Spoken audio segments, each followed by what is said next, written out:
Mas marami tayo sa Senado, mas marami pong makikipaglaban sa kanya. Palakpakan rin po natin ang ating pangalawang Pangulo, Vice President Sara Duterte, ang ating minamahal na Mayor, ang aking kumpare, ang ating darating rin po na Vice Mayor. Maganda po ang Davao ngayon dahil po sa mga Duterte. Totoo po yan. At Pilipino na pong, mga Davaoenyo na pong umusga kung mas tahimik ang buhay natin dito sa Davao. Siya po nag-restore ng peace and order dito, 1988 pa. Tayo, nag-alisan nga yung iba noon dito sa Davao. Bumalik lang nung naging mayor si Mayor Duterte. At pinagtuloy po yan ng kanyang anak na si VP Inday Sara at ngayon naman po si Mayor Baste Duterte. Palakpakan rin po natin si Mayor Baste Duterte. And of course, Congressman Pulong Duterte, palakpakan rin po natin. Si Cap Omar Duterte, palakpakan rin po natin. Sino pa bang nandito? At aking mga kasamahan sa partido, of course, Atty. Wendell Labisado, Astra, Atty. Amy, salamat, Marge, Atty. Contacto, yung mga taga-Cagayan, dito rin sila, Councilor Balaba, mga kapatid ko, thank you very much. Dito na po si Pato, pre. Kanina na-mention ko about yun, nakalabas ka. Patuloy na pagkamalan ko si Pato na sa likod. Sabi ko, hindi magiging successful ang administrasyon ni Pangulong Duterte kung hindi dahil sa ating magaling na first GPNP ng administrasyon ni Pangulong Duterte, Senator Bato de la Rosa.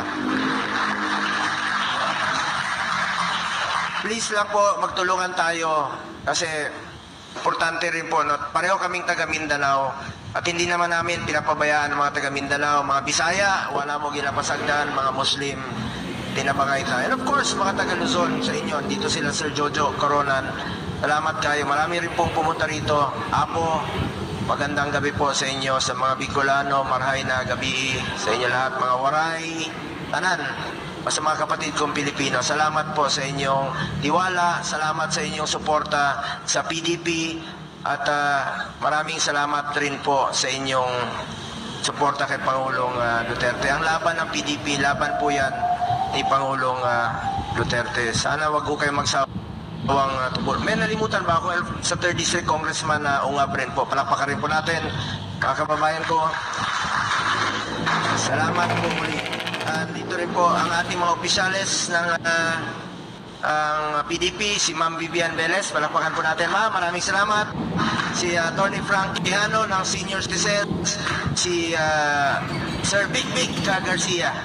Ito si Sir Big, dugay na ni, 2014 pa lang, wala pa ni dagan si Presidente Duterte na yun. Of course, ang classmate niya si Atty. Dabs Mamao, palakpakan po nato, palihog.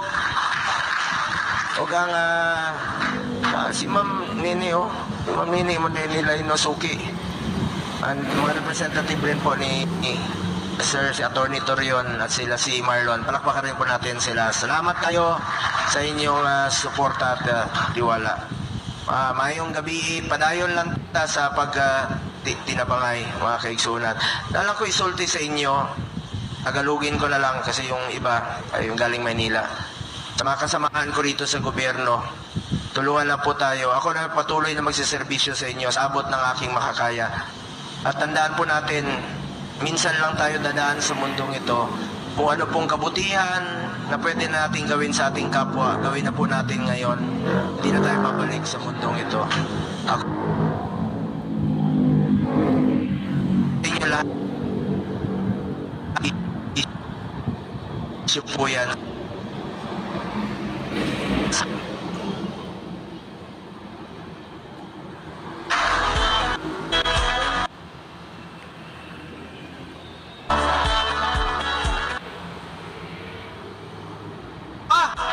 Si Senator Bong ay kaibigan ng lahat, kaya siya